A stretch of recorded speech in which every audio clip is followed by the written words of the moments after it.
காதல் கடிதம். நான் பிறப்பதற்கு முன்பே அவள் என் தாயின் கருவறையில் துவங்கிவிட்டாள்.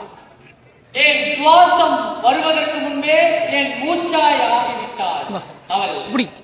என் இதயம் வருவதற்கு முன்பே என் துடிப்பாய் மாறிவிட்டாள். என் அவளின் பெயர் தமிழ். ஆமா, ராஜராஜ சோழன் நீளத்தில் பிறந்து தமிழ்நாட்டிலே அடைந்து தமிழிலே சிறந்து தமிழனாய் வாழும் உங்கள் அத்துணை பேருக்கும் இந்த இளம் பேச்சாளரின் புத்தான முதற்கண் வணக்கம்.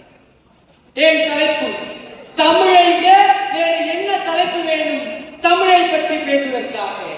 செந்தமிழ் என்றும் நாட்டிலே ஒரு செத்தி பிறக்கின்றது மூச்சிலே என்று பாரதியாரை பற்றி பேச வேண்டுமா?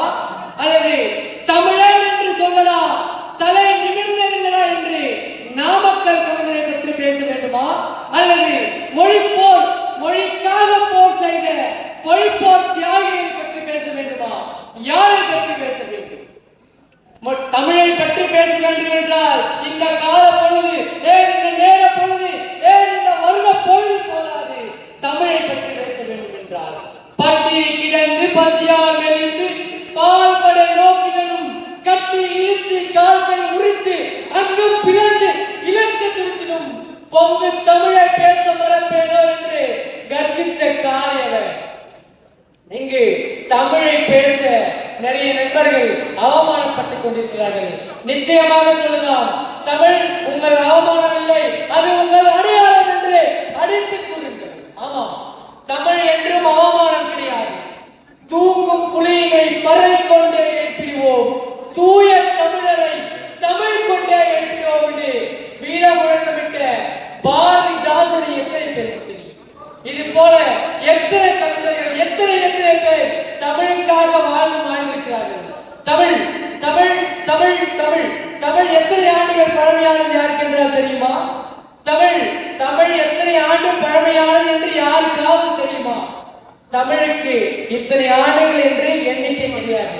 அதனால் தமிழை பற்றி பேச வேண்டும் என்றால் நாட்களும் நேரங்களும் ஆண்டுகளும் கிடையாது.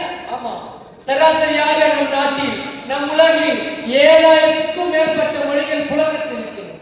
அதில் 100 மொழிக்கு மட்டும்தான் 100 மொழிக்கு மட்டும்தான் அங்கீகாரம் இருக்கிறது. அதிலும் 6 மொழி மட்டும்தான் பழமையான மொழியாக அங்கீகரிக்கப்படுகிறது. அதில் ஒரு மொழி என் தாய்மொழி தமிழ் என்பதில் பெருமை. முதலாக அச்சிடப்பட்ட எழுத்து தமிழில் இருந்தது. ஆமா, செந்தமிழ் என்றும் நாடிலே ஒரு சக்தி பிறக்கிறது மூச்சிலே என்று பாரதியார் எத்தனை கவிகள் தமிழை பற்றி எழுதியிருக்கிறார். எத்தனை இங்கு நம்ம எல்லாம் சுதந்திரமாக இருந்து கொண்டிருக்கிறோம் என்றால் அதை இன்று பாரதியார் மட்டும்தான். எத்தனை பேர் தமிழுக்காக தன் உயிரையை மாய்த்துக் கொண்டிருக்கின்றனர் நினைத்து பார்க்க வேண்டும். தமிழ் அடையாளம் தான். பேசுவதும் எழுதுவதும் நன்மைக்காக, பெருமை பெற்றால் அது உதவும் நாட்டுக்காக, அறிவு பெற்றது எதற்காக, ஆய்வு பார்க்க என்பதற்காக, பெருமையில் புரிவோம் பெரிதாக. இங்கே என் காதலி தமிழை பற்றி பேசுவதற்காக வாய்ப்பு கிடைத்தது வரமாக பயன்படுத்திய சரியாக இறுதியில் வணங்குவதே தமிழின் நலம். வணங்கி முடிப்பதே என் முறை. வணங்கி முடிக்கின்றேன். நன்றி, வணக்கம். அருமையான ஒரு உரையாற்றிய யோகமூர்த்தி அவர்களுக்கு நன்றி. கலை நிகழ்ச்சி நிகழ்த்திய அந்த கலை நிகழ்ச்சியினுடைய